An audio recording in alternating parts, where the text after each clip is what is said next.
Thank you for coming. I know it's late on a Friday, and you guys are like the real hardcore fans, so props to you. So my name's Arthur. I manage one of the product security teams at Ping Identity. We do IAM and SSO things. Before I was a manager, I was a developer for a few years, and I worked in security after that. But before all that, I studied math in college, and so this is kind of an amalgamation of all the things that I've learned over time to build a management tool.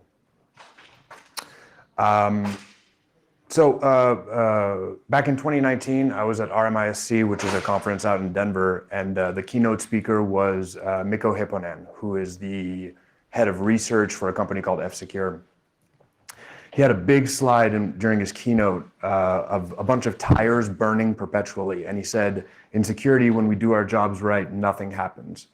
I'd just gotten promoted to management, and my job is literally to make the people on my team successful. And when you hear something like that, it's a problem that you shouldn't ignore. So at that time, I started thinking about the different ways I could improve there, and this is one of the avenues that we went down.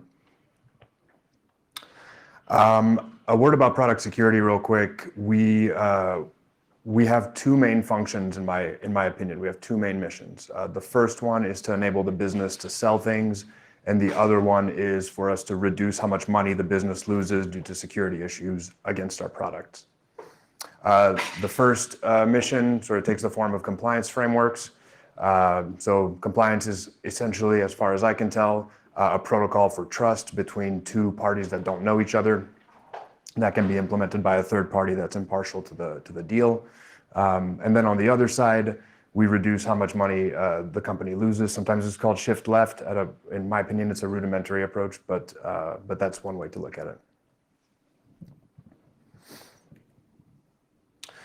So quick agenda. We're going to talk a little bit more about the background of the material in this talk. We're going to talk about Stride and how we do it and what some of the shortcomings are. We're going to talk about FAIR and some of the quantitative risk methods that we can use from there. We'll talk about Monte Carlo simulations, and then I'll close up with a demo to show y'all how this stuff works in a mock sort of practice threat model.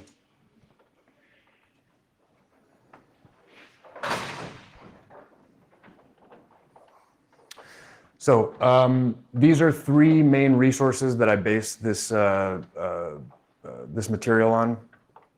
On the top left, and this is the genesis of where this all started, Clint Gibler gave a keynote at B-Side San Francisco back in 2020, before everything shut down, called How to 10x Your Security Without the Series D. That talk is mostly about how to scalably reduce the risk of your applications. He circled it all into essentially writing SemGrep rules to remove bug classes from your code base. The idea behind that is that if you spend 10% of your time triaging cross-site scripting findings and you remove cross-site scripting from your code base, then you gain 10% of time to do other stuff. It can be SemGrep rules, it can be frameworks that are secure by default, it doesn't really matter. But that's the general idea of it.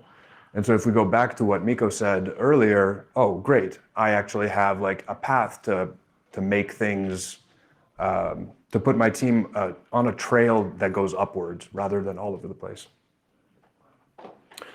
Then that prompted me to realize that I don't actually know what the hell risk is or how to measure it or how to do anything with it.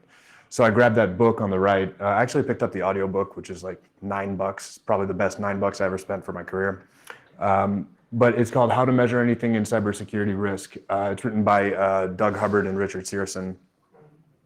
It's basically a textbook about how to use quantitative methods to express risk, to express the risk posture of your enterprise. They're very much scoped to the whole enterprise, so it's more of a CISO view for them. But this is the foundation of all the little tools that you need to make this thing work. And of course, at the bottom left there, you have FAIR U, which is sort of a more distilled, elegant, like you get 80% of the value for 20% of the effort type thing.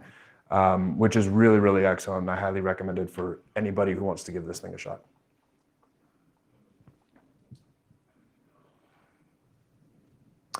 So let's talk a little bit about Stride. Stride was originated in the early 2000s at Microsoft as a part of their secure computing initiatives. For those of you who haven't used it, it's basically a framework for threat modeling. There are many frameworks out there for threat modeling. There are more artistic approaches to it as well. But this is great if you're running a team and if you want to do something repeatable at a scale of more than like 2 people. Essentially what you do is you build a data flow diagram of the application that you want to model threats for. You draw trust boundaries and processes and data stores and data flowing with arrows to and from different processes. There's areas where things are trusted, there's web browsers, et cetera. But essentially you come up with a logical construction of your application that you can look at. And then you model threats based on the STRIDE acronym. So you'll look for threats pertinent to spoofing, tampering, repudiation, information disclosure, denial of service, and elevation of privilege. And so you'll basically look for things that couldn't go wrong that would fit in those buckets, and you enumerate them. Once you're done with that, you have a list of stuff, and you have to order it somehow. And so most of the time across the industry, we order them as critical, high, medium, low, informational. But these are all CVSS score computations, or some permutation of that. Basically what you do, if you're being really formal about it, is you go to the NIST calculator, you click on a bunch of buttons about attack complexity and what do you have to be on the box? Is it a network thing? Is the impact on confidentiality, availability, and integrity high, medium, or low? And then it spits out a CVSS score. And the CVSS score then gets mapped to an ordinal scale of high, medium, low.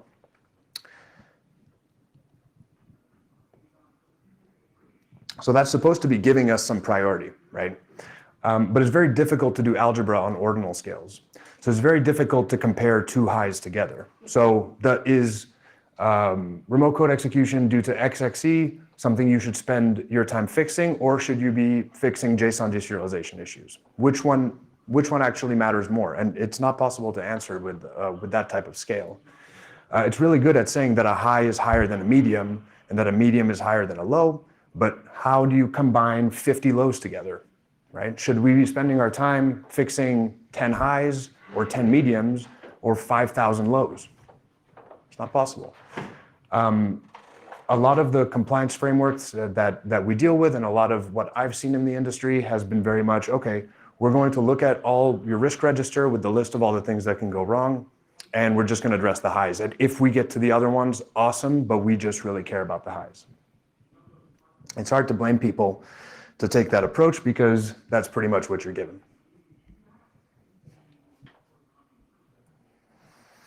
To drive this point home a little bit further, Bishop Fox this year put out this ebook called The Wolf in Sheep's Clothing. It's basically a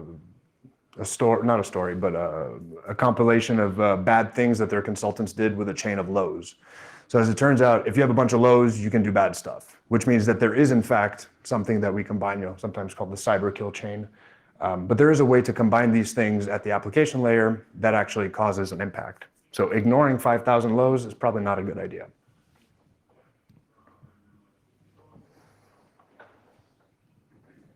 So how can we attempt to do better? The approach we're going to take today is that we're going to analyze our threats based on the impact that they have on the business rather than the impact that they have on applications. So CVSS score looks at what the impact is to the application. Are you able to elevate privileges? Are you able to have remote code execution? Are you able to deny the service of the application?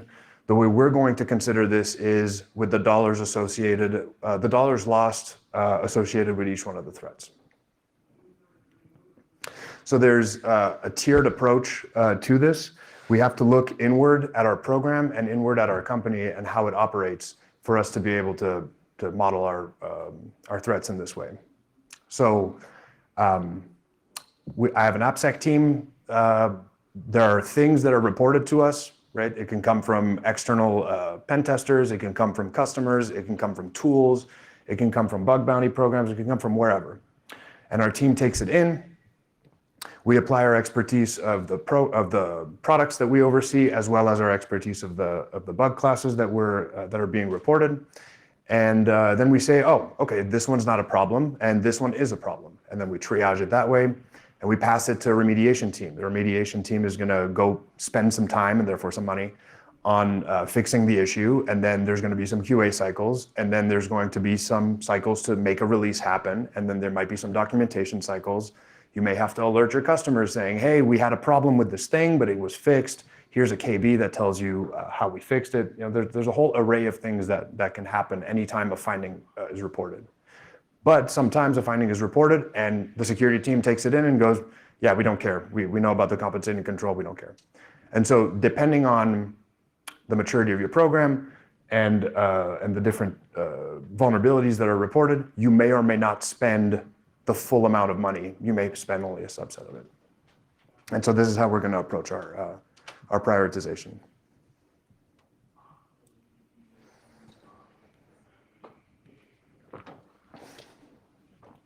So let's talk about FAIR.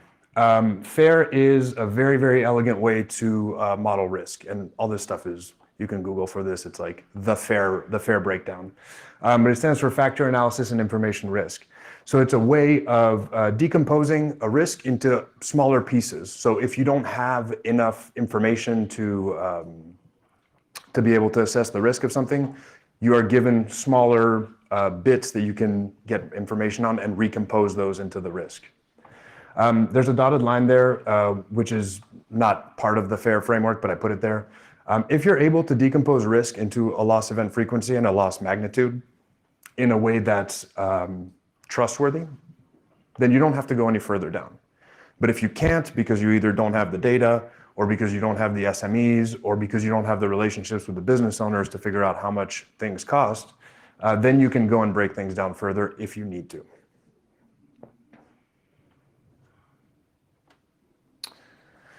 So risk at its most basic is broken down into loss event frequency and loss magnitude. I'm quickly going to talk about loss magnitude, and then I'll move over to the loss event frequency side. Loss magnitude is essentially how much money you're going to be losing. It's an estimate, and everything we're giving here are estimations, and there are ways to calibrate your estimators so that they can give you good estimations. There's a way to measure whether or not your estimators are giving you good estimates, and all that is covered in how to measure everything in cybersecurity risk. I'm not going to talk about it here because it would take hours. Loss magnitude is, as I said, the number of dollars that you're going to use. This is always expressed as a 90% confidence interval here. And this is just based on the way that FAIR has set the standard for this. A confidence interval is an interval of dollars that can be lost that you're 90% of the time, that you're confident that 90% of the time, the value that's going to happen actually in the next year is going to fall within that interval. And you account for 5% of outliers on each side of that. So if I ask somebody in Austin to estimate how much the price of a gallon of gas is going to be in 12 months, you can say, oh, it'll be $3.53. But you're going to be wrong a lot of the time because it could be $3.52, it could be $2.70, it can be $3. I mean, there's a whole bunch of values there. However, if you say it'll be somewhere in the, I'm 90% sure that it'll be between $1.50 and $4.25, you can say, all right, that's a good range. Maybe I'm a little bit off on the numbers, but that's the point. It's a good range where unless there's another sort of geopolitical issue that happens that pushes it in one direction or the other, or another pandemic or whatever, it's probably going to be in that range. And so that's what we're seeking with the loss magnitude. That's broken down into primary losses and secondary losses. So primary losses are losses that are inflicted on the business by itself. So when we talk about engineering cycles to go fix something, that's a primary loss. Because they're not able to spend time building features that would then bring revenue in. A secondary loss is a loss that's incurred by the business due to external pressures. So these could be GDPR fines, they can be PR campaigns you have to put out to restore confidence the market has in you or your customers have in you. All those things that are sort of inflicted upon you are secondary losses, and that's further broken down into loss event frequency and magnitude.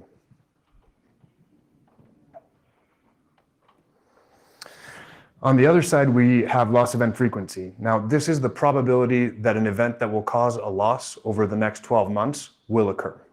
So the reason we pick 12 months is because it's a reasonable time frame for us to build some initiatives and then go act on those initiatives. And it's also what Hubbard and Searson recommend. It's very important to time box this because the probability that your company is going to get owned tomorrow is very close to zero. But the probability that your company is going to get owned in the next 15 years is close to 100. So it's very important to time box that portion of it. And we're going to be looking at a 12-month period for the purposes of this as well. Loss event frequency is broken down into threat event frequency and vulnerability. Threat event frequency is the frequency with which you see events that are threatening to you. So maybe you see a cross-site scripting payload, and maybe you have appropriate defenses against that. You see the payload, nothing happens because you have a secure by default framework, and therefore that threat doesn't convert up to a loss. That brings me to the concept of vulnerability, which is broken down into threat capability and resistance strength. So if you've taken the time, and by the way, vulnerability here is described or is defined differently from how what we call a security bug. Vulnerability here is the relationship between the strength of our controls versus the strength of the threat actors against those controls. So in the example of the WAF, if you've taken the time to put a WAF in place and have appropriate rules to stop JNDI payloads, that increases your resistance strength on the right side of that, while addressing the threat capabilities. So the vulnerability is the capability essentially to convert a threat event into a loss event. Threat event frequency is broken down into contact frequency and probability of action. So contact frequency is how many times a threat actor is making contact with your asset. So maybe somebody is doing some basic recon, they're going through your website, they're signing up for a trial account or whatever. It all looks like normal traffic. That's contact frequency. Probability of action is the conversion of those contacts into threat events. So as soon as they decide, okay, I've looked around the website, I found that there's an input field here that's interesting, I'm going to put a payload and see if it does something, that converts into a threat, and then based on your controls, it may or may not convert up to a loss.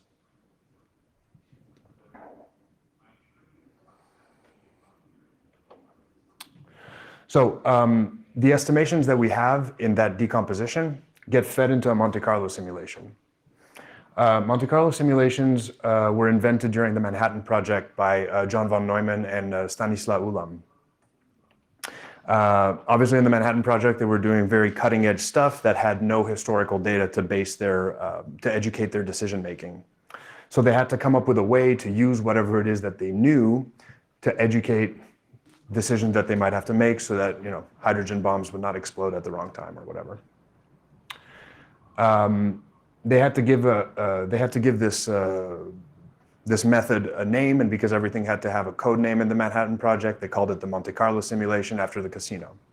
Apparently, Ulam's uncle had a gambling problem, and so they figured they would use this when they were done to model how much money he might have to borrow from the family or whatever. But essentially, the purpose of this is to take our estimations and to generate and simulate quote-unquote historical data. So Linux time has started in 1970. That's about 50 years. The InfoSec industry has existed from 15 to 20 years, depending on who you ask. But with this, we could take what we know about our company and about our products, and we can generate thousands of years of simulated data. And what that means is that it's historical data we can use to ask questions like, what is the probability that we're going to lose X amount of dollars over the next year?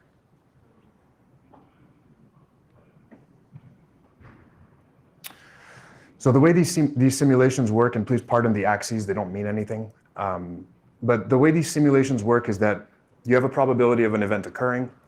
If the event does occur based on that probability, then you pick a random point under one of these curves. And so these curves are log normal distributions. They look different, but they share some similarities in their definition. The first one is that they have no negative values, so you're never going to lose negative dollars. The second one is that they have very long tails to pick up outlier events. These will be calibrated based on the upper and lower bounds of your confidence intervals that will define the mean and the standard deviation of each one of them. So they look different because different things cost different money. So you can think of the black one as the cost of engineering cycles to implement a fix. You can think of the blue one as bug bounty payouts. You can think of the red one as the cost of PR campaigns.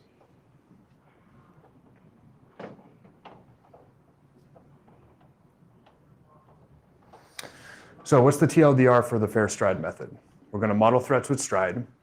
We're going to take those threats and feed the output of them into a Monte Carlo simulation rather than a set of CVSS score calculators. And then we're going to use loss exceedance curves, which are the output of the Monte Carlo simulation, to define a goalpost, a baseline, and measure the progress of how we go from the baseline to the goalpost. And I'll show you what a loss exceedance curve is in just a sec.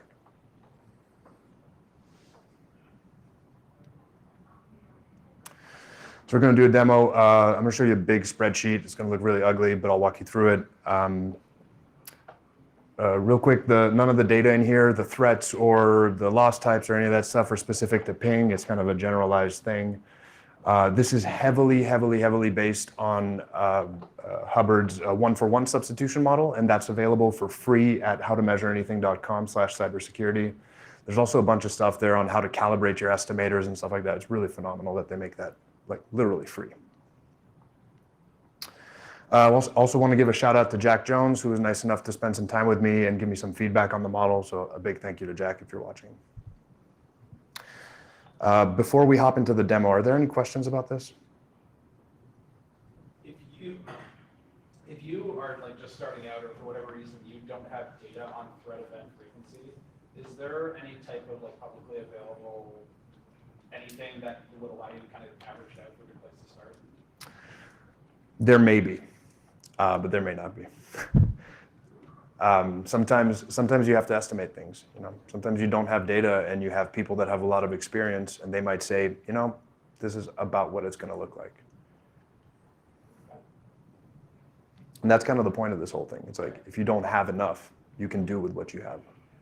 And the purpose of this is not to predict the future, but it's to educate decision making.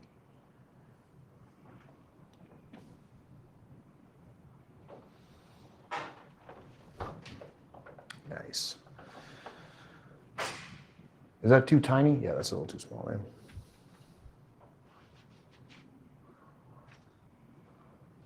Is that all right? Like, can you guys read that? All right. So if you look over here in this column, this is the index for spoofing 1. So we're going to go the big merge cells. Those are each one of the spoofing, tampering, repudiation, information disclosure, et cetera, for that we found for this specific application. So S1 is spoofing 1, spoofing 2, spoofing 3. We got a tampering 1. We got some repudiation down here, some information disclosure, some denial of service, and some elevation of privilege. And you'll see that these are mapped to a whole bunch of loss types. And the loss types are the same for each one of the different threats because they're mapped to the processes that we have to run through as a company to respond to these threats. So you'll see there's security engineering cycles, product to go fix stuff, maybe you have to implement stop gaps, maybe you have to pay a bounty, et cetera, et cetera.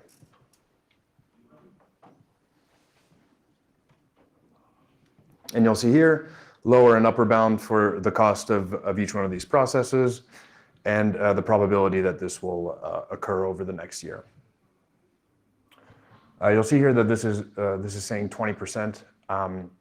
If we have a mature program and we've already done all the compliance stuff that we have to do to enable the business, we're probably doing static analysis. We're probably picking up all the low-hanging fruit. And so what we're seeing here is that we've implemented industry best practices to prevent all the bad stuff from happening. But 0 days exist, DEF CON exists, Black Hat exists. There's a whole bunch of opportunities for people to break those assumptions. And so if you have a conversation with your engineering team about encryption in transit, maybe you're passing secrets around or something like that in transit, and they say, oh, don't worry, we're covered by HTTPS. It's totally reasonable. But there is a probability that that assumption will be broken over the next year. And so what you can do is say, all right, well, let's go back 5 years historically, or 10 years, whatever sample size you have, so long as you apply the same one to all the different threat types. And you can say, you can ask, how many years has there been one or more CVE that's been disclosed that has broken the confidentiality of TLS?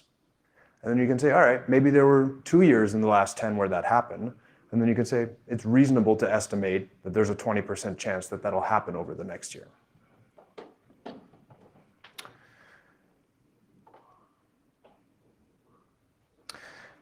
And so that value is then compared to this value. So this is a pseudo-random number between 0 and 1. And if this number is greater than 20%, then nothing happens. And if the number is less than 20%, a loss occurs for that simulated year, for that specific loss type, for that threat. And so you'll see here that the random number for all of these loss types here was 89 or 0.89, and therefore nothing bad happened. We didn't lose any money. The simulation itself is kind of gross to look at inside of Excel, but I'll do what I can here. It first does the comparison between the random number and the probability that we estimated. So you'll see there between the blue and the red.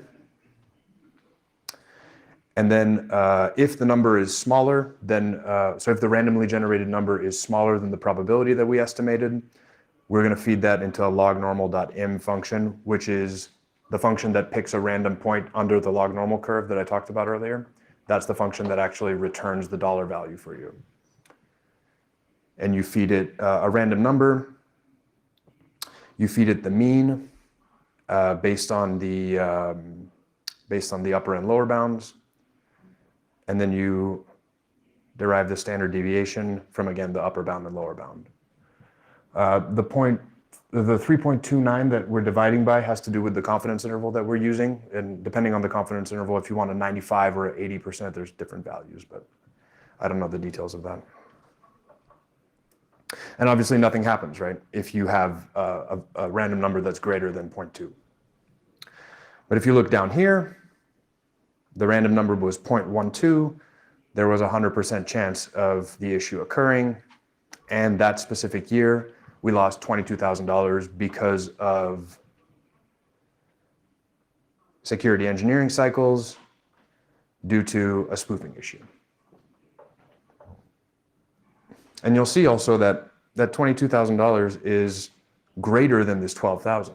So we only calibrated the distribution. We didn't say, hey, we're for sure going to be less than 12,000. And so then you'll see here that if we look at the sum of all the values in the simulated inherent loss column, we end up with $225,807 down there at the bottom. And for this specific year, year number 62, that's how much money we lost due to this application. And again, this is a simulation. So when we then go to the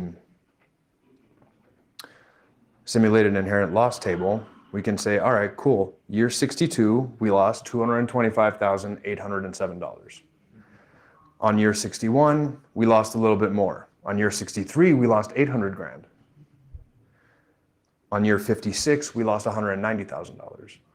And you'll see here that the values are varying quite a bit, right? Here we have $1 million, and here we have a lot less, right? 167,000. So what we did is we formalized our uncertainty about the application that we have, and we extrapolated that into 1,000 years of simulated data. And you can see here there's 1,000 rows. And now we can ask a really important question, which is, what is the probability that we're going to lose more than $200,000 over the next year due to this specific application because of security issues? And we can just count. Out of the 1,000 points that we generated in our simulation, and in this case, 92.3% of the time, we lost more than 200 grand due to this application. It's important to note too here that we never lost less than $140,000. And that can be because you have a full-time security staff. It can be because you have a full-time engineering staff. There's things that cost money all the time. Yes? Is the variance in dollars lost on each year of each iteration of simulation, is that due to the varying probability that certain CVEs can be exported or certain things can be exported? Tangentially. So the question is the variance in how many dollars lost proportional to the number of CVEs that are discovered, right? Right. I guess the better answer is what's driving the variance in the dollars as in how much the probability is reducing or the fact that it's reducing? I guess, how much? I don't know, that's a good question too. All right, let's talk about it more afterwards. And so now we could take these dollar values and these probabilities and plot them against each other. And those are called loss exceedance curves, which is what I'd mentioned at the beginning. And loss exceedance curves are, so in this case here we have one, it's green. It says residual risk, but in this case, inherent risk and residual risk are on top of each other, and for some reason Excel puts the residual one on top, but it's supposed to be a red curve. This curve is the representation of the risk associated with that application. It is the more mathematically sophisticated version of a list of highs, mediums, and lows. And this curve is super cool because we can actually do algebra with the inputs and get something different at the end. I'll show that in a sec. But even more importantly, this curve speaks the same language as the people that invest in our program. So I said earlier that the purpose of an AppSec team is first and foremost to speak a language of trust with the people that will be consuming your services or your software. This is a common language with the people that invest into our program. And so we can go to an executive and say, hey, are you okay with accepting a say 25% chance that you will lose 200 grand or more against this application? And they might say, I don't want to accept any risk whatsoever that I'm going to lose that money. And you can say, yeah, well, based on our computations, you're already accepting a 20% chance. So what's acceptable there? And they might say, well, 22, 21, you can negotiate, but effectively you're speaking apples to apples with them on something that they care about that matters in their budget sheet. And then you can come up with a reasonable number. In this case, we mocked up 20%. Maybe when you get to $1 million, they don't want to accept much risk, and you might end up with 0.5%. But the great thing is that you can plot those points on the same plot as your inherent risk curve. And so now I have a starting point of where I believe that I'm at as a team and a goalpost. This is where my executive team wants me to be. And I can actually move from the inherent risk curve to the loss exceedance tolerance. And this is awesome because we can build a project that'll move from one point to the other. And I'm going to show you real quick how we can approach this. So I talked about SEMGREP earlier, which is, by the way, a phenomenal tool. If you guys haven't looked into it, you should. It's amazing. But maybe I can write a SEMGREP rule. So let's talk about this elevation of privilege here. I've identified 2 attack vectors for remote code execution. One of them is coming through JSON deserialization, and one of them is coming through parsing XML. What if I can put in a SEMGREP rule that will remove the XML attack vector? Maybe I can appropriately format the way that my XML parser sets its flags so that we don't have to worry about XXE. Well, I can reduce the probability that this will occur by 50%.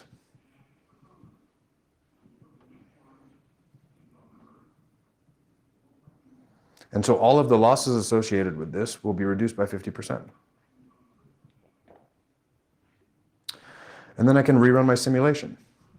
And you'll see here very, very faintly that the green curve has moved away from the red curve. And it's moved away from the red curve in that specific area, which means that the area under the green curve is now different from the area under the red curve. So we've moved the needle by some amount, measurably by the area under the curve.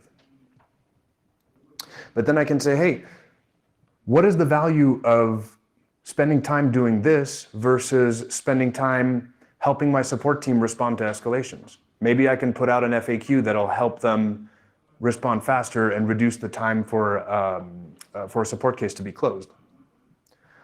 So I can compare those two now. I can say,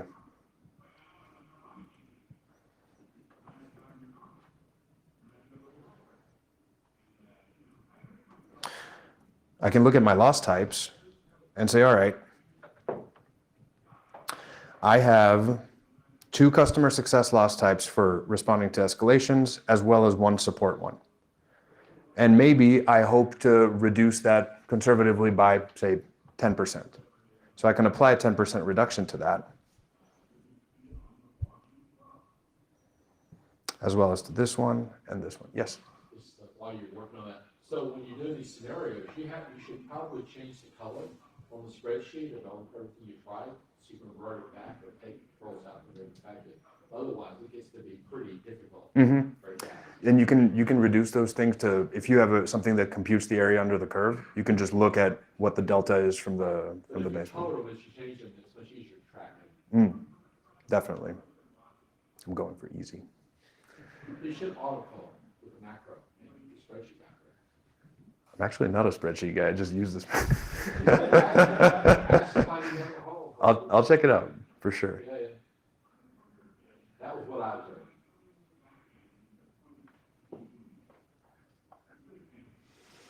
All right, so I've applied this now to all of my different threats, and I rerun my simulation. And lo and behold, the curve has moved differently. Now, whether it's one or the other that you decide to pursue is a different question, but you actually have an idea of what the impact is to your overall risk posture for each one of them. So maybe it's a lot cheaper to write a SEMGREP rule, and that's a quick win, and you want to do that regardless. Maybe you don't have SEMGREP implemented at all, and therefore it's going to be a big lift to start implementing this. So you can educate your decision making, and in this case, we educated our decision making between a process and a technical control. And they don't usually speak apples to apples, but when we talk dollars, you can actually make that comparison. And so this is awesome because I can build a strategic roadmap for my team that the business cares about, that helps us move in a direction that is meaningful. And I think that's awesome from a leadership perspective.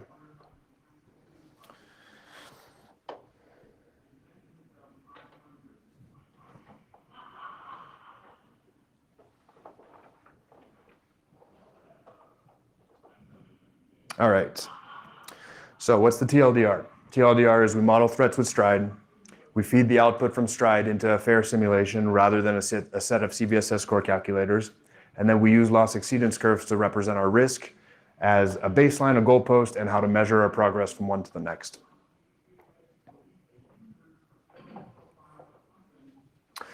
So what are some improvements that this can bring to a ProdSec program or an AppSec program? The first one is by far the most important one, is to meaningfully prioritize your team's efforts beyond compliance. Compliance is, in my opinion, the most important thing because it actually enables the business to bring dollars in. But beyond that, once you've enabled all the checkboxes and you've automated your way through it, this is a way to meaningfully prioritize your team's effort. This is heavily related to the third point there about reducing burnout. I went to B-Side San Francisco this year, and I saw 2 or 3 talks that were about burnout at the engineering level, how to manage people that are burning out, how do you deal with burnout, et cetera, et cetera. It's a problem in our industry. We got a lot of cynical people that see everything broken all the time, and businesses that go faster and faster and faster. And you know, it's rough from a leadership perspective, it's rough on your team. And if you're able to build a roadmap where when everything is not on fire, you're actually improving your position, that helps you work in a direction that, you know, is productive rather than constantly reactive. Oh my God, everything's on fire. Oh my God. Or there's a calm and you're like, when is the storm going to start? Holy shit.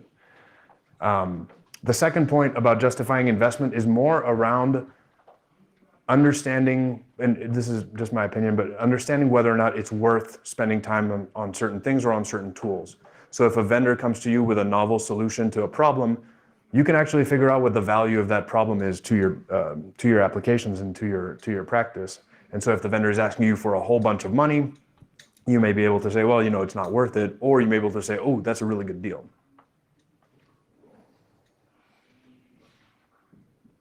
So how does this work in practice? You do a fair strat assessment at t = 0. You threat model your applications. You figure out where all the different loss types, what all the different loss types are, what all the different teams that are involved in your security processes are. Maybe you run a SaaS app and you have a whole bunch of incident response processes that would be in scope for this. You go and you bug all of your business leaders about how much all these things cost, how they measure them. A support team might measure their effort and their costs as the number of support cases that are raised, but an engineering team might measure their costs in how much time it takes to close a ticket.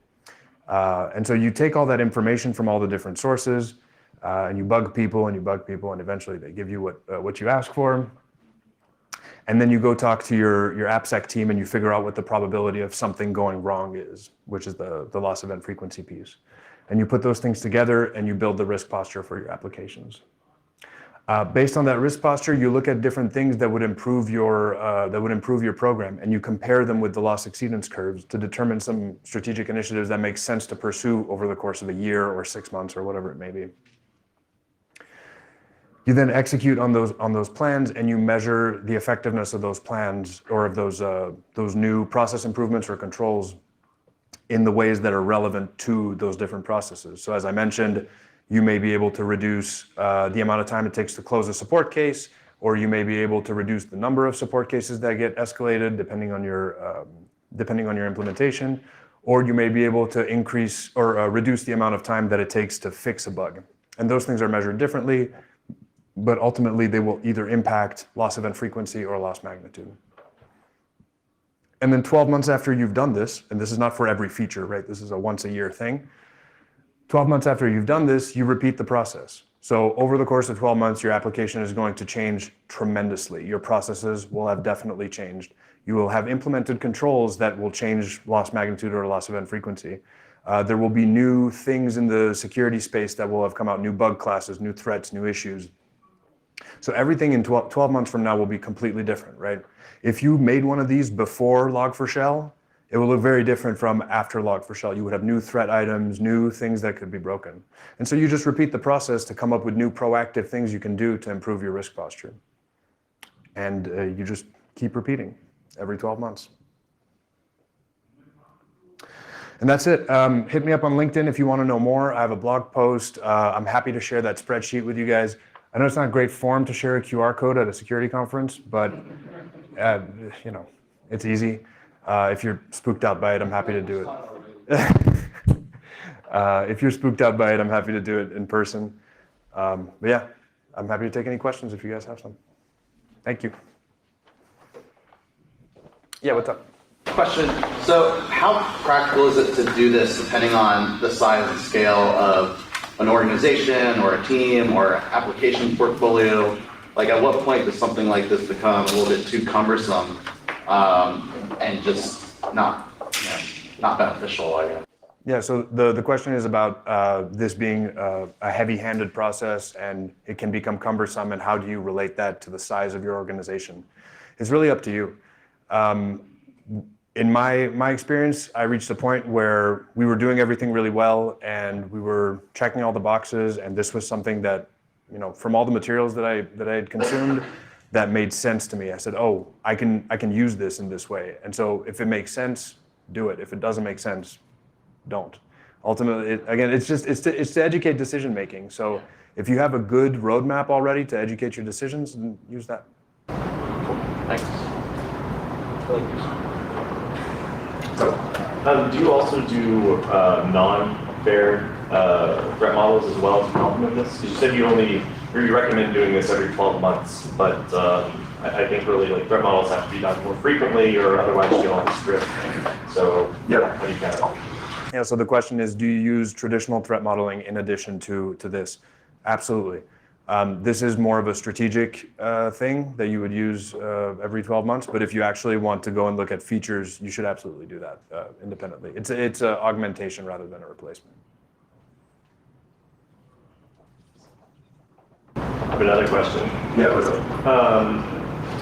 You were talking earlier in another talk about the EPSS scores, so the exploitability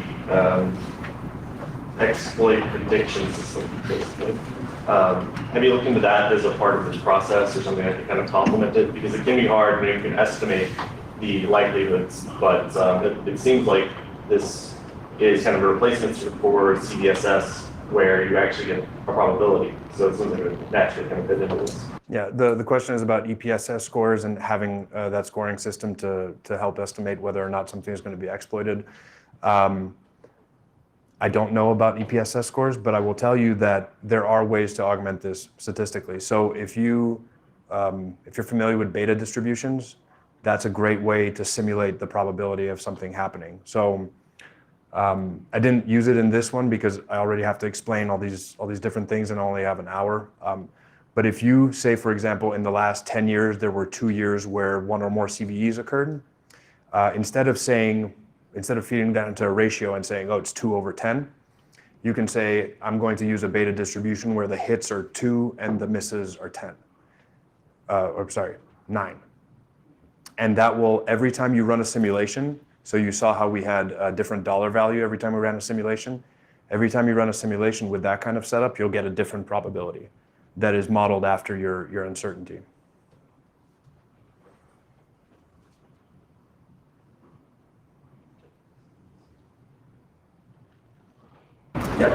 Kind of a wider question, but since this is a strategic model that leads you with some very actual knowledge at the end of it, do you find that this has some, I guess, any sort of correlation to what financial analysis could be happening inside the business, or some sort of data analytics that also is trying to make certain strategic decisions? Yeah, so the question is, how does this relate to financial modeling inside your organization? I'm sure it does. I don't know how though, but I'm sure it does. There's got to be something somewhere that you can relate to. That's where my brain's going. I showed this to an exec and he immediately picked up on it. He goes, "Oh, I know what you're talking about," but I haven't made that correlation yet.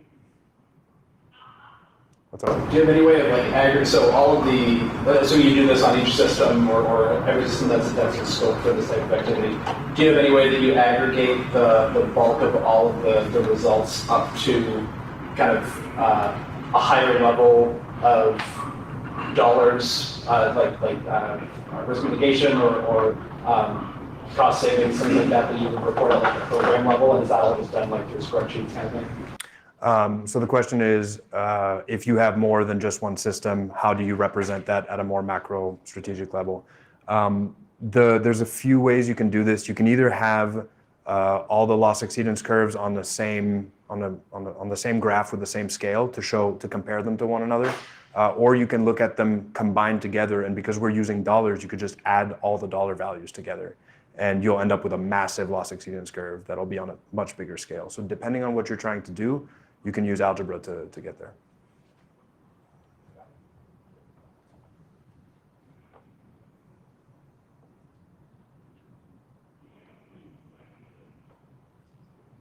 All right, cool. No questions about JOTs.